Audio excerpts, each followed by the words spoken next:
Sumainyo ang Panginoon. At sumaiyo rin. Ang mabuting balita ng Panginoon ayon kay San Marcos. Papuri sa iyo, Panginoon. Noong panahong iyon, may nagdala ng mga bata kay Jesus upang hilinging ipatong niya sa mga ito ang kanyang kamay. Ngunit pinagwikaan sila ng mga alagad.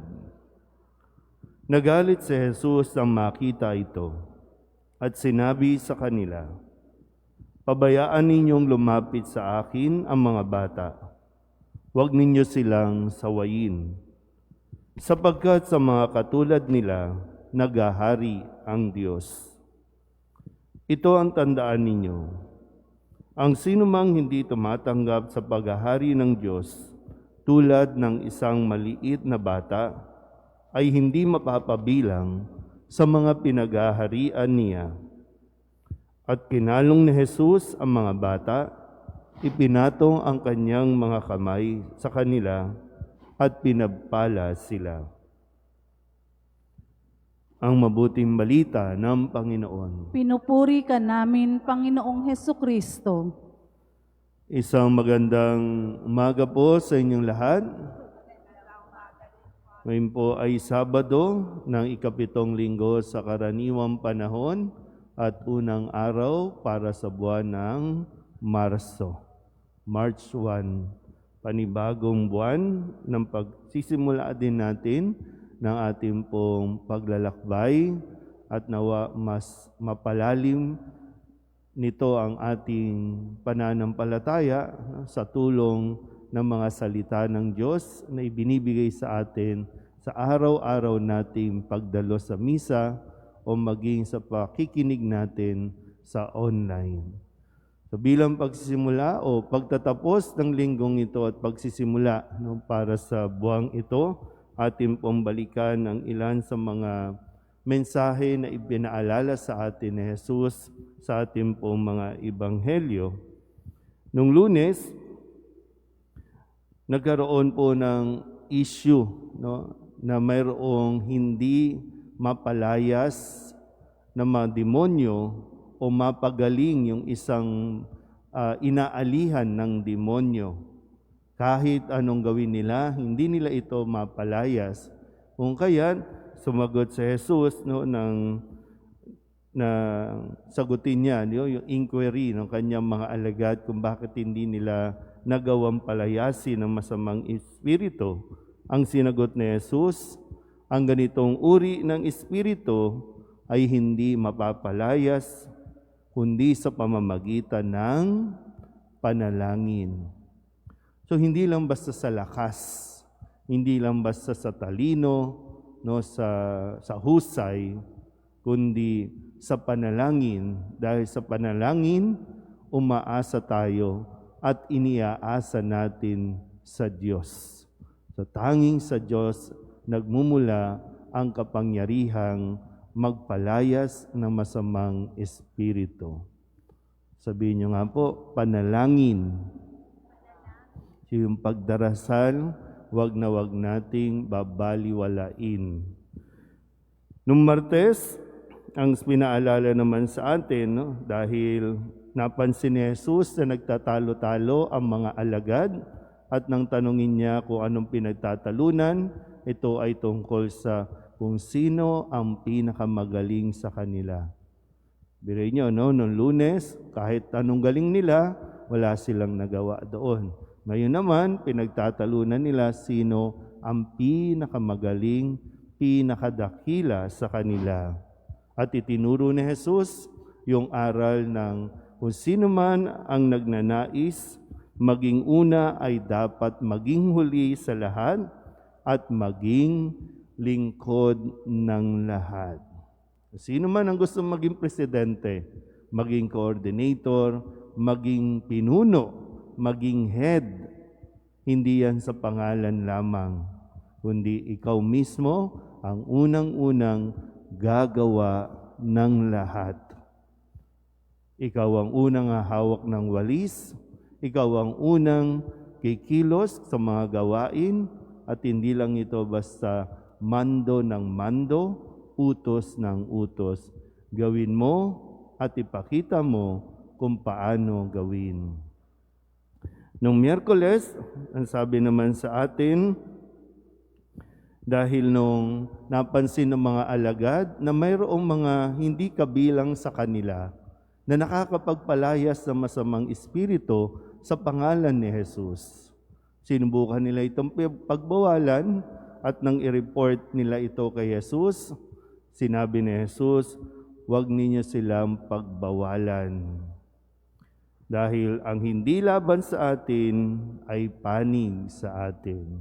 So yung pinaalala nga na hindi tayo pwedeng maging exclusive. Dahil hindi natin miyembro, lalo na sa simbahan, maraming organizations, kanya-kanya ministry, na iwasan natin yung maging exclusive na kapag gawain namin, kami lang dapat. Walang ibang dapat na sumasali o walang dapat ibang gumagawa din ng aming ginagawa. Minsan may outreach ang DMI, magkakaroon din ng outreach ang CWL. So, hindi pwedeng magpagalingan o hindi pwedeng magpatagisan. Ay, mas marami kami, mas hindi ganon ang dapat na mentality natin. So lahat, pasok lahat. Inclusive ang misyon na ibinibigay sa atin ng Diyos. Nung Huwebes, ang sabi naman sa atin, lahat na magiging sanhi ng ating pagkakasala, putulin na natin. Sabi nga po doon, mas mainam pang pumasok ka sa langit na bulag, putulang kamay, putulang paa. Pero pasok ka sa langit, kaysa kumpleto ka, pero doon naman sa impyerno, sinusunog at walang katapusang o hindi namamatay ang apoy. Kaya putulin na ang lahat ng sanhi ng pagkakasala. Kahapon, Biyernes, ito yung tungkol sa usapin ng paghihiwalay. Pinayagan na maghiwalay, pero hindi na pwedeng makisama o mag-asawa sa iba. Dahil ang babaeng o lalaking humiwalay sa kanyang asawa at mag-asawa sa iba ay nangangalunya. Hindi nyo na matiis na magkatabi sa kama, hindi nyo na matiis na magkasama sa isang bahay, maghihiwalay kayo, pero kayo pa rin ang mag-asawa at hindi yan nagbibigay sa inyo ng kumbaga karapatan na pumatol sa iba. Kapag nag-asawa na, hanggang kamatayan. O hintayin ninyong mamatay ang isa bago kayo mag-asawa uli. At ngayon, dahil nga sa mga lahat ng ito, lalo na sa usapin ng pag-aasawa, kapag humiwalay ang isa, mag-aasawa yung isa, mag-aasawa din yung isa, ang maiiwan yung anak. At dahil sa mga desisyon natin, sa desisyon ng mga mag-asawa, ano ang nangyayari sa mga bata? Nagre-rebelde, nagagalit sa Diyos. At dahil nagagalit sa Diyos, lumalayo na sa Diyos. Dahil para sa isipan ng bata, kung totoong may Diyos, bakit niya hinayaan maghiwalay ang kanilang mga magulang? So sa ganitong mga pangyayari, lumalayo ang mga bata sa Diyos.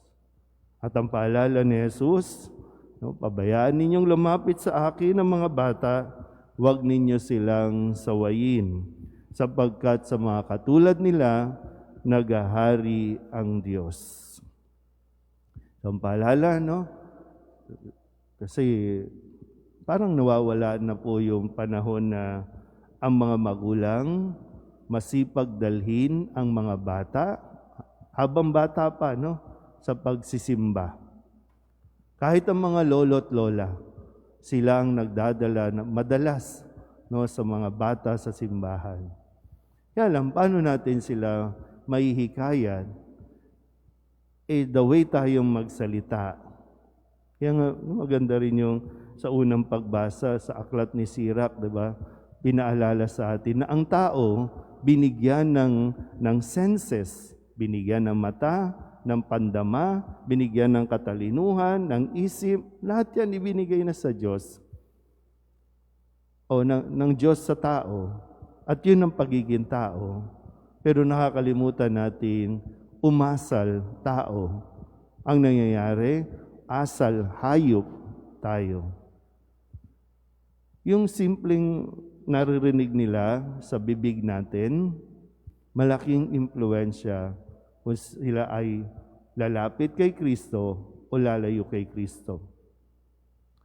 Kaya ngayong kala natin, wala lang, nagiging expression lang natin, yung pagmumura, yung paninigaw, yung mismong tayo matatanda, maririnig at lalabas sa ating mga bibig, yung mga panlalait sa mga bata, pangbubulyaw o pangsisigaw. So, paano natin sila masasabing, punta tayo ng simbahan? Kaya muli, no? Sana po, ang paalala sa atin, kung hindi tayo ang dahilan ng paglapit nila kay Kristo, sana po hindi tayo ang dahilan ng kanilang paglayo kay Kristo. Amen?